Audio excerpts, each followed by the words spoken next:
ряпушка замороженная. Это колец.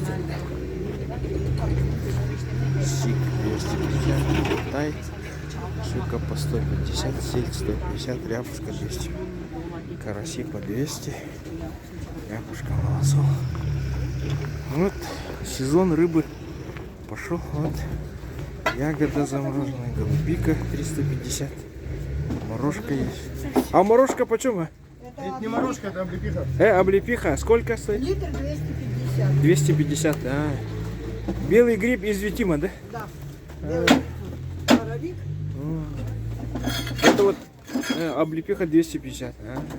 А это же не облепиха же, это же. Облепиха желтая же стоит. Ну, желтый. А это голубика же? Или это что? черная смородина. Черная смородина? Крупная, да? Я Ну вот. ее просто вешала. Ага. Ясно. Так, караси по 170, здесь ряпушка по 250. Сельдь лютерская 180. Вот щуки уже появились. Камбала, да. Голец, свежак. А голец откуда? Из Магадана? Горбуша, свежак. Угу. Вот уже рыба.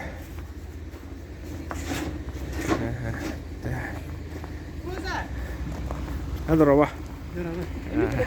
Благодарю. Так, оман же тут уже мясо продают. Если бы это то. Ты не килите? Без мега бегантан, да? От 550. Ну вот здесь мясные ряды. Я их снимал. Цены в принципе не поменялись.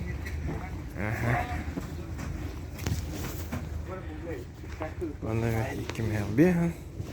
Так, 250, малосольная 350, караси, минотай 180. Это средние цены. Камбала 180. Ряпушка, свежий улов, малосол. Брусника по 300, голубика по 400, клюква по 500. Да ты что? Здесь ряпушка, но везде по 250, по 350. Соленые, да. Караси по 200 кобейские. Но караси хоть не подорожали. Им был рынок на бата, да? Прошлогодняя цена. Здесь тоже караси. О, еще здесь яблоки, фрукты продают, оказывается. Надо блогер, дорога. Здорово. Праздник, да. Да. Варенье, брусника по 300. Ну и вот немного овощей и фруктов. Все.